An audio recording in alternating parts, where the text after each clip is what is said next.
മേധാവി അലി ലാരിജാനിയുടെ മരണം സ്ഥിരീകരിച്ചിരിക്കുകയാണ് ഇറാൻ.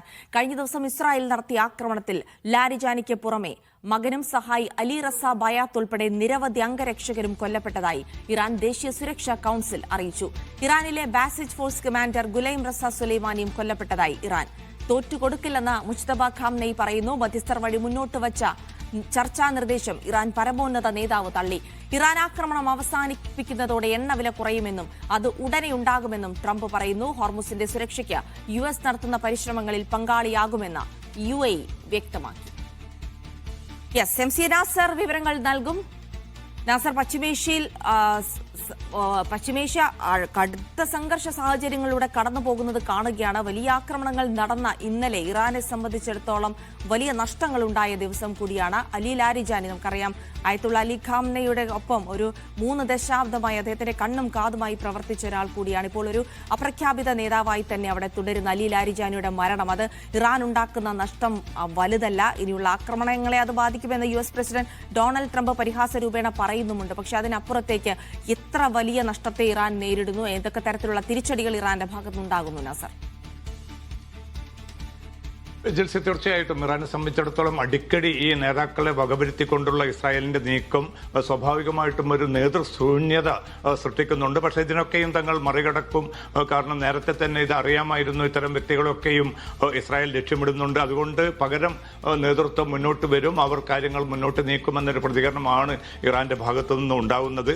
എന്തായാലും അലി ലാരിജാനിയെ സംബന്ധിച്ചിടത്തോളം നേരത്തെ ജിൽസി സൂചിപ്പിച്ചിടത്തോളം പിന്നിട്ട ഒരു 3-3.5 പതിറ്റാണ്ട് കാലം അല്ലെങ്കിൽ അതിലേറെയും പാർലമെന്റ് സ്പീക്കർ എന്ന നിലയ്ക്ക്, മന്ത്രി എന്ന നിലയ്ക്ക്, അതോടൊപ്പം തന്നെ ഈ പ്രതിരോധ സ്ഥാപനങ്ങളുടെ മേധാവി എന്ന നിലയ്ക്കും ഇറാനിയൻ രാഷ്ട്രീയത്തിലും സൈന്യത്തിലും വളരെ ശക്തമായിട്ടുള്ള നിലപാടുകളും പിന്നെ സ്വാധീനവും ഉറപ്പിച്ചൊരു വ്യക്തിയുടെ വിയോഗം കൂടിയാണ് ഈ ലാരിജാനിയുടെ വധത്തിലൂടെ ഇല്ലാതാകുന്നത്.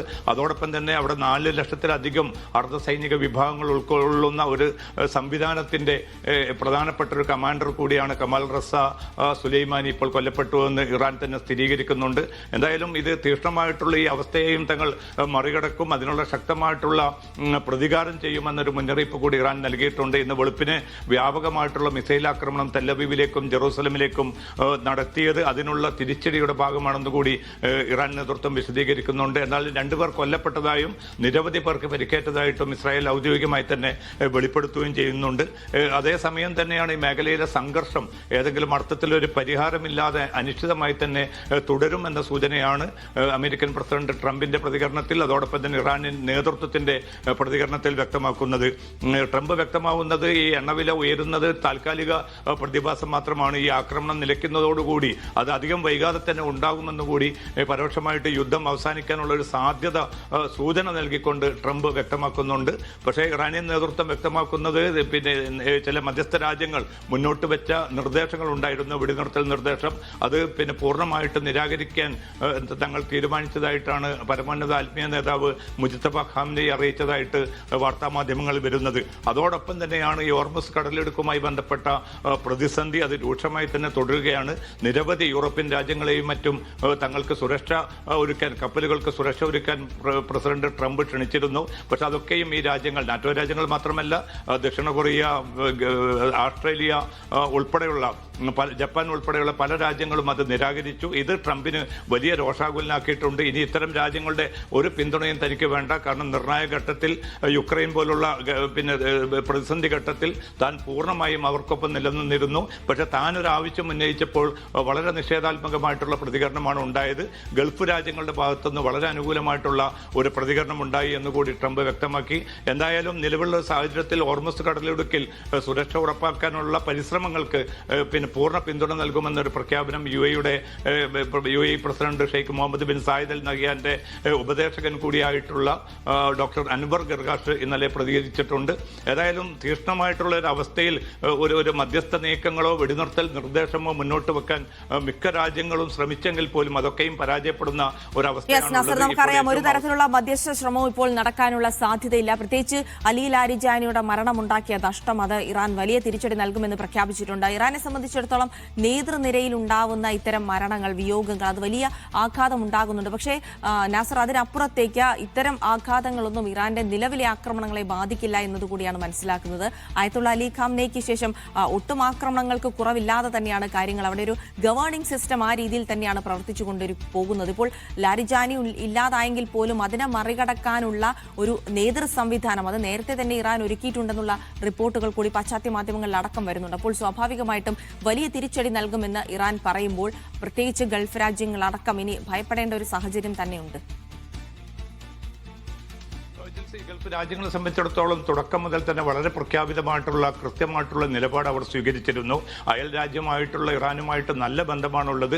അതിനെ തകർക്കുന്ന ഒരു നീക്കത്തിനും തങ്ങളില്ല. അതുകൊണ്ട് തങ്ങളുടെ ഏതെങ്കിലും ഇടങ്ങൾ കര, വ്യോമ, അതോടൊപ്പം തന്നെ ജലാതിർത്തികൾ ഉപയോഗിച്ചുകൊണ്ട് ഇറാനെതിരായിട്ടുള്ള ഒരു ആക്രമണത്തോട് തങ്ങൾക്ക് വിയോജിപ്പുണ്ട്.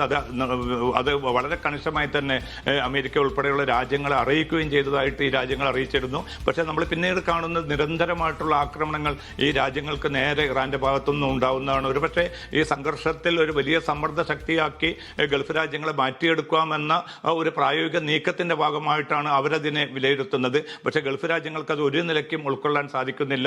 കാരണം അയൽ രാജ്യങ്ങളുടെ ഈ പരമാധികാരത്തിൽ ലംഘിച്ചുകൊണ്ട് നിരന്തരമായി ഡ്രോൺ, മിസൈൽ ആക്രമണങ്ങൾ വരുന്നു.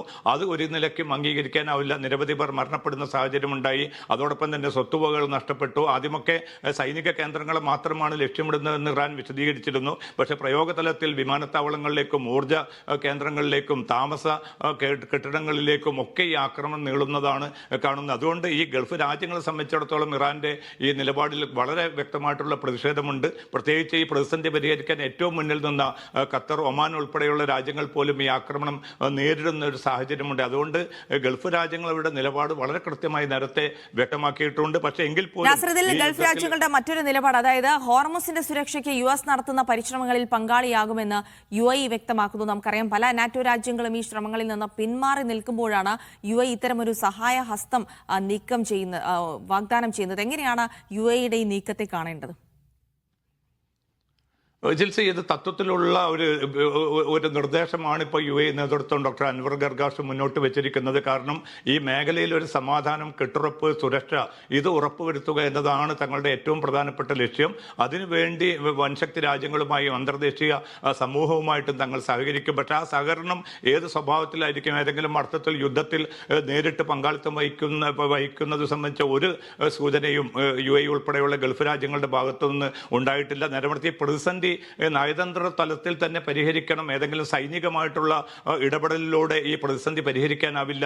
അത് മേഖലയുടെ കെട്ടുറപ്പിനും സുരക്ഷയ്ക്കും ഭാവിക്കും വലിയ തോതിൽ പ്രത്യാഘാതം ഉണ്ടാക്കുമെന്ന ഒരു നിലപാടാണ് UAE ഉൾപ്പെടെയുള്ള രാജ്യങ്ങൾ സ്വീകരിച്ചിരിക്കുന്നത്. അതേസമയം ഈ ഹോർമുസ് കടലിടുക്കിൽ ഒരു സുരക്ഷ, അതിൻ്റെ മുന്നോട്ടുള്ള പ്രയാണത്തിൽ ഈ ചരക്ക് കപ്പലുകൾ സുഗമമായി കടന്നു പോകേണ്ടത് UAEയുടെ കൂടി ആവശ്യമാണ്. കാരണം എണ്ണ ഉൾപ്പെടെയുള്ള ചരക്കുകൾ ഈ ഭാഗത്തൂടെ കടന്നു പോകുന്നത് തടയപ്പെടുന്നത് UAE ഉൾപ്പെടെയുള്ള രാജ്യങ്ങളുടെ സാമ്പത്തിക കെട്ടുറപ്പിനെ കൂടി ബാധിക്കുന്നത് കൊണ്ടാണ് ആ ഒരു നിർദ്ദേശം അവർ മുന്നോട്ട് വെച്ചത്. പക്ഷേ പ്രയോഗതലത്തിൽ അത് എങ്ങനെയായിരിക്കും ആ പങ്കാളിത്തം? ഏതെങ്കിലും അർത്ഥത്തിൽ പ്രത്യക്ഷമായിട്ടൊരു പങ്കാളിത്തം വഹിക്കാൻ സാധ്യത കുറവാണെന്നാണ് മൊത്തം ഗൾഫ് രാജ്യങ്ങൾ വിലയിരുത്തുന്നത്. അതുകൊണ്ട് ആ ഒരു തത്വത്തിൽ ഇത് അംഗീകരിക്കുന്നുണ്ട് എങ്കിൽ പോലും പ്രത്യക്ഷത്തിൽ എത്ര കണ്ട് ഈ പങ്കാളിത്തം ഉണ്ടാകുമെന്ന കാര്യം വരും ദിവസങ്ങളിൽ മാത്രമായിരിക്കും തെളിയാൻ പോകുന്നത്.